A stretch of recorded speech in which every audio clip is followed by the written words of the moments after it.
Fly ash washing wastewater is one of the main types of wastewater generated in the waste incineration industry. The chlorine content in fly ash can reach over 25%, with soluble chlorine accounting for 40% to 84% of the total chlorine. To remove chloride salts, sodium chloride, potassium chloride, multi-stage washing of the fly ash is required, generating a large amount of high salinity wastewater. The main components of this washing wastewater: chloride ions, sodium ions, potassium ions, calcium ions, sulfate ions, and heavy metal ions such as lead ions, zinc ions, copper ions, cadmium ions, hexavalent chromium ions, with salt concentrations reaching 12% to 18%. Given the high salinity, high corrosiveness, and large fluctuations in composition of waste incineration wastewater, an evaporation crystallization process can be used to treat it, achieving zero wastewater discharge and recovering inorganic salts. Can utilized as a process of decalcification and heavy metal removal plus MVR or multi-effect evaporation crystallization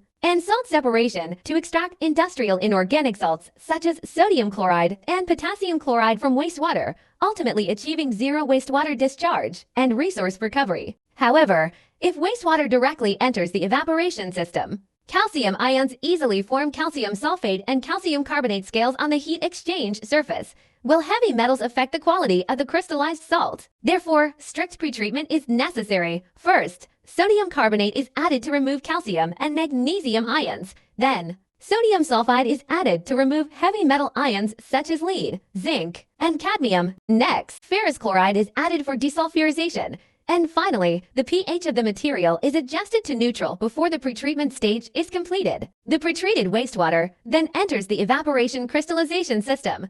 Currently, the mainstream technologies are mechanical vapor recompression evaporation and multi-effect evaporation. Among these, MVR technology is currently the preferred energy-saving solution for fly ash wastewater treatment. The principle is to compress the secondary steam generated in the evaporator using a compressor, increasing its temperature and pressure, and then returning it to the evaporator heating chamber as a heat source. Theoretically, only a small amount of live steam needs to be added for system startup and heat loss compensation, reducing overall energy consumption by 50% to 80% compared to traditional triple effect evaporators. Flying ash washing wastewater contains both sodium chloride and potassium chloride. Hui can crystallize these two separately, preferentially precipitating potassium chloride crystals first at a low temperature of approximately 40 C, and then precipitating sodium chloride crystals at a high temperature of approximately 105 C. It is important to note that when the mass ratio of potassium chloride to sodium chloride in the solution is close to the eutectic point of 0.76 to 1, both may precipitate simultaneously, forming a mixed salt. This must be avoided through staged crystallization or adjustment of process parameters. Regarding equipment material selection,